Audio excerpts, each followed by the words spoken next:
Hello, everyone. This is Rosie, and thank you for tuning in to this episode of my podcast called My Intrusive Thoughts.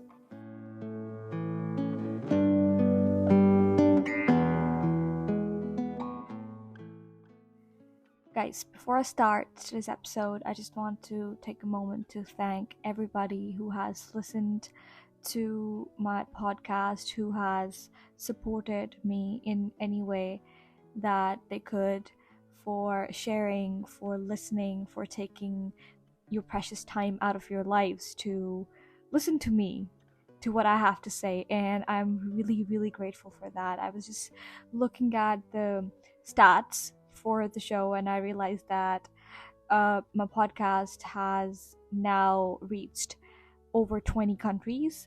And it just astounds me and blows my mind to think that so many people out there are listening to me, are, making me a part of their lives like that. So I'm really, really grateful. Thank you so much.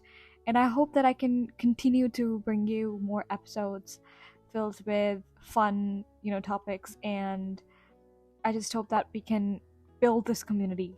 So, yeah, I just wanted to thank you all so much.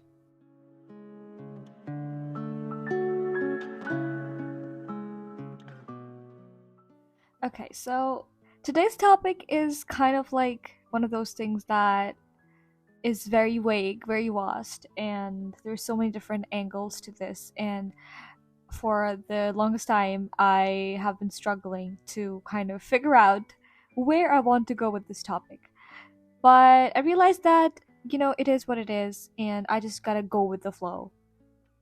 So, what is it exactly that we're discussing today? We're talking about what is majority. So basically, I was going through this like Twitter post, and there was this tweet about what is majority, and people were like commenting on what they thought majority is, and everybody was giving like different answers. And just reading through the answers kind of had my gears turning in my head, and I was like, okay, everybody has a different perspective of what majority looks like, but that itself reflects the kind of moral values that we hold, the kind of society that we grow up in.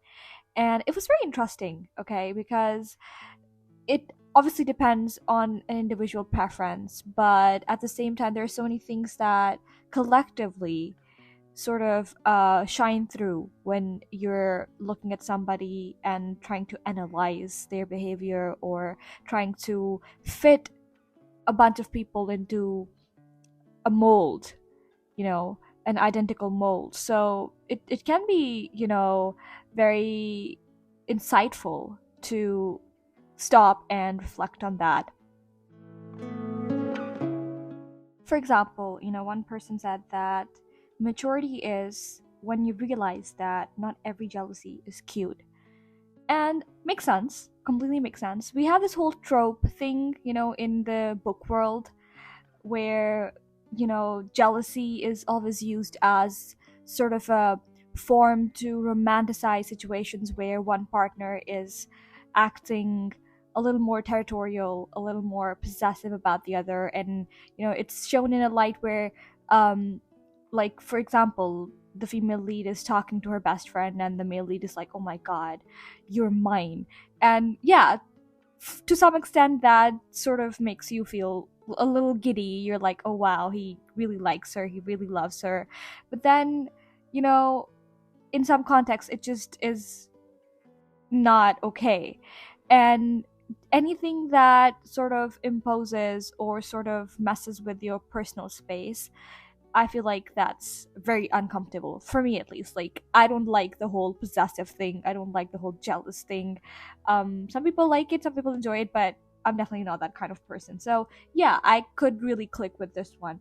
And then there was this other one who was like, maturity is when you realize there is no time to learn something, but to act on it there is. Which is interesting. I mean, when you think about it, obviously, the fact that you have more of a chance of accomplishing something by actions rather than by thoughts or by words. So it only makes sense that you can put off, learning something.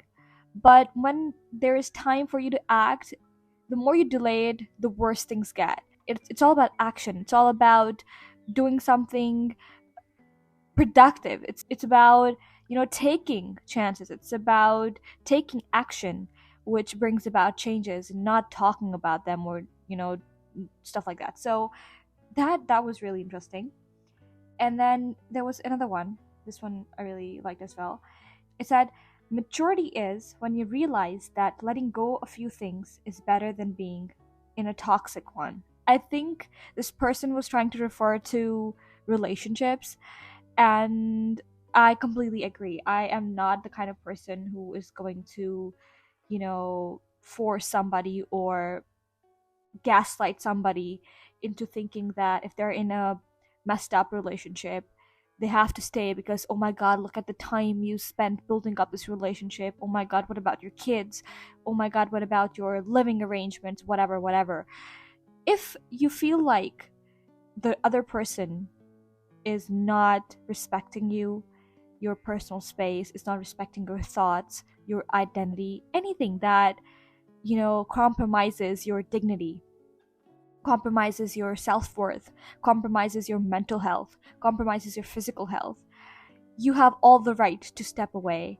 Because I always stand by the fact that nobody can love you until and unless you love yourself. So I really, I mean, yes, sometimes we get into situations where it's hard to think beyond, the limits, beyond the box, outside of the box. But maturity is when you realize, when you reflect, and when you know that, you are the only person who can, save yourself. You're the only person who can stand up for yourself before anybody else can. So, and I've seen a lot of people, like, I know a lot of people who have been in shitty relationships, but they can't do anything about it because they refuse to acknowledge, the fact that they have the power. And I understand, I'm not trying to say that it's something, you just kind of realize and, you act on it. It takes a lot. It takes a lot of bravery. It takes a lot of galls. It takes a lot of balls, okay, to say it, to acknowledge it, even to, realize, or to sort of rationalize that, oh, I'm in this situation and I need to get out. And it takes even more effort and bravery and courage to actually act on it. So obviously it's hard, but I mean, I feel like people around, someone who is going through this thing, the best thing you can do is support them. Support them as much as you can with your words, with your actions. Just tell them that, they have a safe space. Because a lot of times I feel like people who are in these toxic relationships, who are going through these things, I'm not trying to generalize here, everybody has their own story.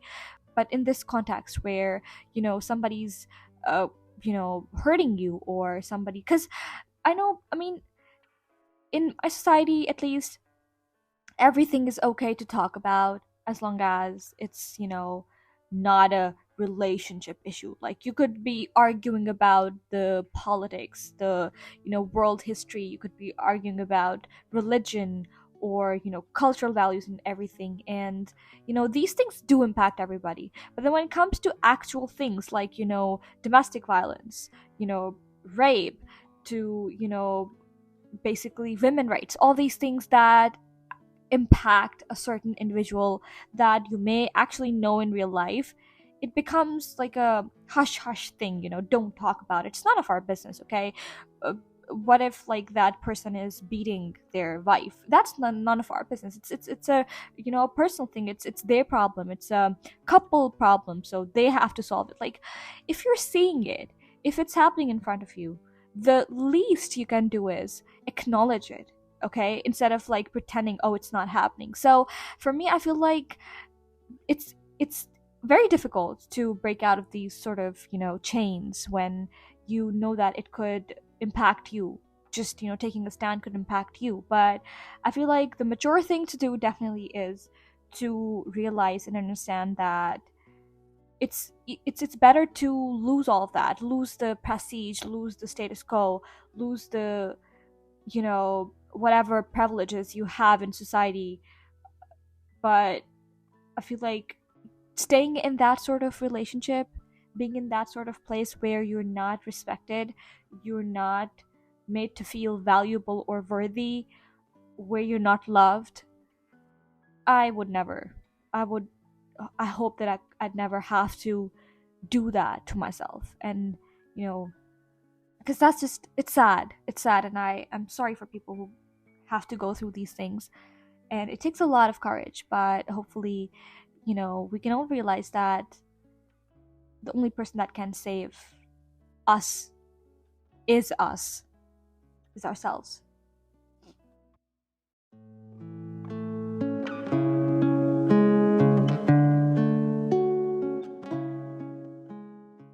Another one that I came across was maturity is when you realize that you aren't perfect, but you need to be the better version of yourself every day.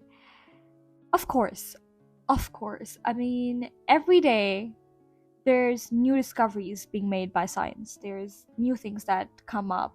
You have a new experience every day, all of your days that you've already spent are different from what you're going to be spending in the future.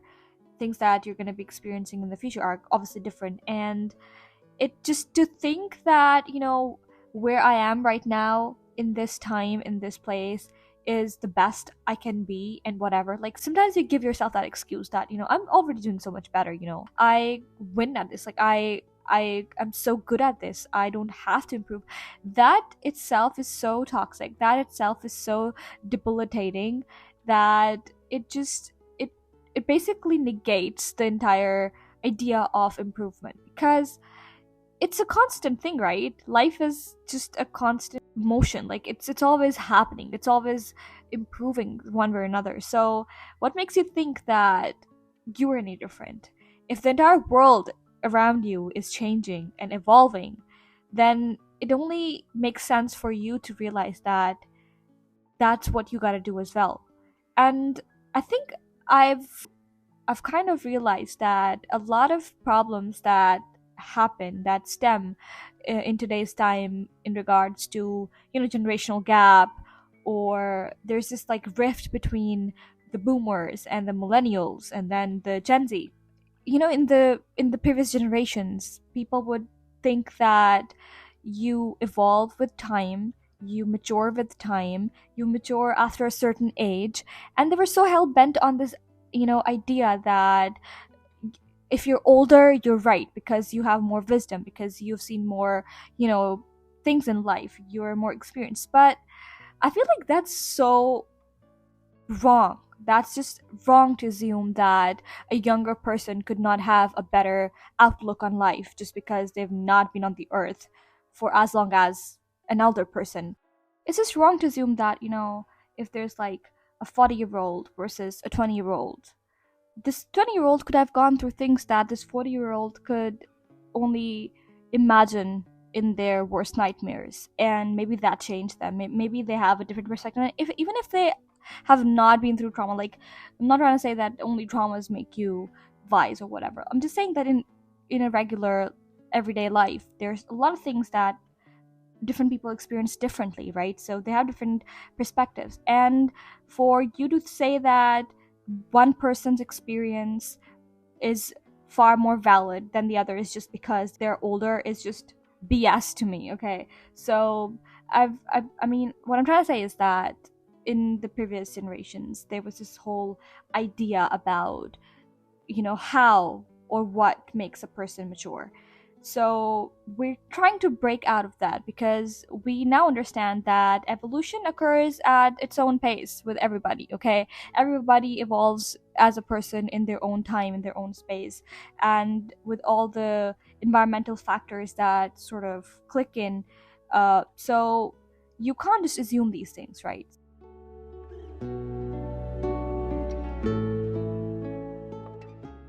There was another one which said, maturity is when you realize that every person in your life is temporary. Right, so regarding this, I have a mixed opinion, I guess, from a point of view where you think of how everybody's gonna die one day, obviously, and you have finite amount of time on Earth. It makes sense, yes, but I also think that this is a little more dark. It's kind of like very a very negative outlook on life, because yes, nobody is going to stay with you forever, but I feel like that's the whole point of it, right? You meet new people every day, you interact with them, you make memories, and these memories are what make up your life. These memories are what make up your your personality, or your identity. And these interactions, these moments that you spend with them are the actual treasure that you hold, because even if these people go away, these memories are going to stay with you. And I guess we just have to acknowledge this and focus on the fact that these memories are the actual treasure that we hold. And by doing so, we make an effort to make new memories, share these beautiful interactions and these experiences with each other. And that's just how life is, I guess.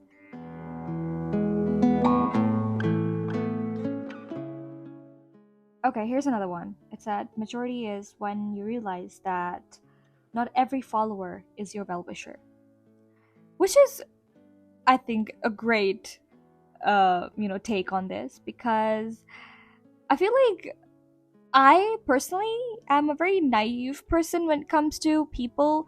I always tend to sort of believe in the good of people.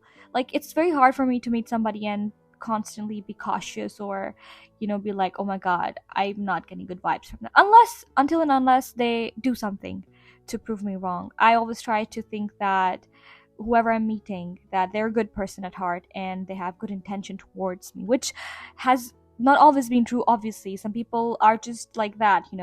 But the fact is that with time, with age, with experience, you realize that not everybody who is around you is going to help you in your dark times and your lows. And some people actually thrive on that sort of thing. And it just sucks. It sucks that there are people out there who enjoy other people's misery, or who would basically just sit back and spectate rather than help, because a lot of times, these people forget that life is unpredictable, and you never know when you could be in that same position. And that thought alone drives me to be good to people. Because when I'm in the hospital and I'm treating my patients, I always have this thought in my head where I'm like, you know whenever I go out to like meet the loved ones, the family members of the patients, I this thought always comes to my head, which is that, god forbid, one day I might have to be in this position. I could be in this position, right, where my loved one is in the hospital, and you know I have to meet up with this doctor. So what kind of treatment, what kind of attitude do I expect out of this doctor? So I always try to think of that, and then analyze my actions, and you know behave accordingly. So it has always sort of been a very big motivation for me to act nicely, to be kind. It takes nothing for you to be kind, okay? Zero money invested. You just have to have the willpower, you just have to have the intention to know that, to want to make good, to want to bring a smile to anybody's face, like to just be good, right? So that's a huge thing. But there are also people out there who don't do that, who intentionally go out of their ways to cause misery, cause chaos, be bad, do wild things. And I feel sorry for these people, but also for people who are naive like me, who want to believe in the good of everything, want to believe that every human being walking on this earth is an angel. um I think, yes, you have to break out of that someday, and realize that not everybody is good. Not everybody who is good to you is actually good to you. So it's always important to observe and to be cautious, and just be safe. Okay, be safe out there, please.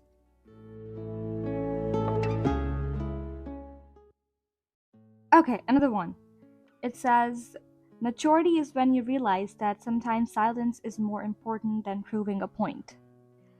Okay, so I feel like that depends on the situation because for a person like me who hates confrontations, I have to admit that silence is always my go to sort of answer when I don't want to confront or when I don't want to talk. But I feel like that's counterproductive.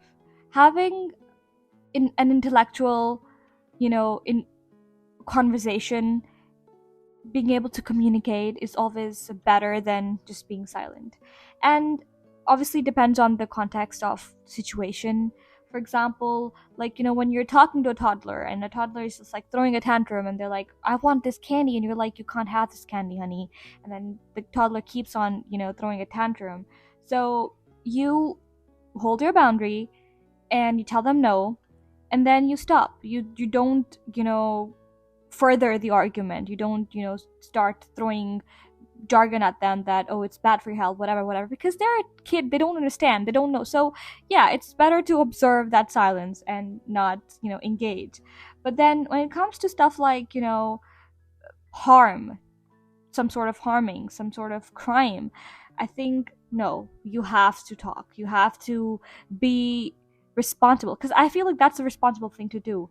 And I feel like, I think in this context, there's also one thing that I would like to mention is that when you're arguing, a lot of times, like I've felt, or I realized that when I'm having a conversation, I'm trying to have a conversation, and where two people are supposed to, like, state their opinions, talk about something in a sophisticated, well-mannered way, and it turns into like this whole thing where one person is trying to up the other, just trying to get the upper hand somehow. That's not, a productive, constructive conversation, in my opinion, at all, because at this point you're not trying to state your opinion, you're trying to impose your opinion on somebody. And in that case, I feel like, yes, it's better to just stay silent than to talk, because sometimes it feels like you're talking to a wall when you're talking to these kind of people. So I understand that. Yeah, that makes sense, I guess. Ooh, here's another one. It says, maturity is when you realize your goals are more important than love. Okay, this one I'm gonna leave it on you guys. I want to know what you think. Please tweet me and tell me what you think. Or you could, leave a comment on my Instagram, my intrusive dot thoughts, and I want to know what you think. For me personally, I feel like having goals and having love are things that happen side by side. Like, I don't think that I can prioritize one thing over the other, because what's the point of having all these goals when you don't have anyone to celebrate them with? Or what's the point of having all these loved ones when you constantly get reminded that you are not doing anything for yourself? Like, just, I don't know, I don't know how to really explain this, but I personally feel like I would want to be a functioning adult with responsibilities, with a life of my own, with my own achievements, and with my own struggles and things to talk about with my grandchildren, um, while also having a loving family right next to me. So, um, I don't know. I don't think that I can prioritize any one of these. I would like to have both of them together, and yeah. Maturity is when you realize that New Year won't change your life. I was actually having this conversation with my brother the other day, and I was like, who the hell, even came up with the whole concept of New Year resolution? Like, nothing is changing, practically, if you think about it. Realistically, time's just flowing, okay? Time's just passing by, and it was humans who came up with the whole calendar system and, days and nights and all of that. So, to like keep tally and to like sort of calibrate time, right? So, but then people are like, oh, it's gonna be a new year, new me, as if, it's actually gonna physically change anything. But then I think, as far as the principle of it goes, it kind of makes sense. But it just always, makes me laugh when people are like, next year I'm gonna be a different person. Girl, what? You're gonna be the same person you are. Like, your composition is not changing. Your biological composition is gonna stay the same. Your stress is gonna stay the same. Your coping mechanisms are gonna stay the same. Your traumas are gonna stay the same. So what's exactly changing? I mean, you could say that their attitude is changing. I mean, whatever works for you at the end of the day, I guess. If thinking that the new year would bring you more confidence or bring you a better perspective, then so be it. Go with it. Girl, you go. Okay, this is the last one that we're gonna do. And it says, maturity is when you can successfully hide your tears behind your beautiful smile. Okay, I have a lot of problems with this one. First of all, hiding your emotions and, you know, faking your emotions. I don't stand by that. I don't believe in that. And I feel like a lot of our mental health issues that we face these days, the stress, the heartache, the depression, all that loneliness, as a side that we have been plagued with lately, is because we've stopped being true to ourselves and true with our emotions. And I don't think that that's a mature thing to do, because communication is so important, so important in any relationship, in any aspect of life. You know, just being vocal about the things that you feel not only help other people understand you, but also for you to understand yourself. Because, a lot of times we're living in this uh, fake sort of like, sense of like false sense of security, false sense of self, where we've imagined up this persona that we think we have but we don't actually have. Why? Because we don't communicate with ourselves. We're not true with our emotions. We don't acknowledge these emotions. We're like always, when I'm feeling sad, I'm like, that's just, momentary. It's probably my periods, I'm just PMSing or whatever. And that sort of leads to, ultimately leads to the fact that when I'm depressed, I'm like on my I've hit rock bottom. I'm still not acknowledging that. I'm still in denial. And that's not going to help me. Like, I might think that just um ignoring these emotions or thinking that, whatever, it's not a big deal sort of thing, you know it's going to somehow help me, somehow make these feelings disappear, is actually counterproductive and hurting me, actually, instead of making me feel better. And yeah, no, don't do that. That's not a mature thing to do. I feel like the mature thing to do is to acknowledge these feelings, these emotions, whatever they might be: anger, jealousy, envy, sadness, heartache, happiness, even whatever it is. Acknowledge them, learn to accept them, learn to vocalize them, learn to communicate them. I think that is maturity. So I don't know. I mean, that's just me. I'm just gonna say that so that nobody comes at me. Okay, don't come for me. I'm just stating what I feel like. This is my perspective on these things, and there might be people who disagree with that. So, anyways, that was it. These are some of the tweets that I came across, and I wanted to share with you and share my opinion about them with you, because ultimately, I feel like it's a very personal process. It's a very individual experience. You learn about the world as you go, and a lot of people are dealt with different hands, and they have to go with that. They have to do that. But in today's time, in today's era, I feel like everything is so connected that if one person is affected in a certain way, there's so many other people, no matter how distant they are, no matter what country they live in, somehow they can understand they're impacted as well. So we're all globally impacted by things that happen to us each day. And so sometimes you just have to step beyond your own box, and look at the world outside. And even if you've not been through something, I feel like thinking about it, extending your heart, your thoughts to these issues goes a long way. And that for me is maturity. When you realize that the world does not revolve around you, and there's so many things that a lot of the people are experiencing, and that does not, invalidate your experiences, but that just means that different people are looking at the same thing in different ways, and it's okay. And so instead of just being close-minded and narrow-minded about what I've been through, I need to open up my heart to other people and to their experiences, their pains, their happiness. And that's how we build a happy, a safe place for ourselves and for our kids. So yeah, I guess that's how I'm gonna end this episode today. Once again, thank you so much to everybody who takes their time out to listen to me ramble, rant, and talk all the time. I hope you're having a good weekend. I hope you're having a good day, and I will see you next Friday. Allah Hafiz.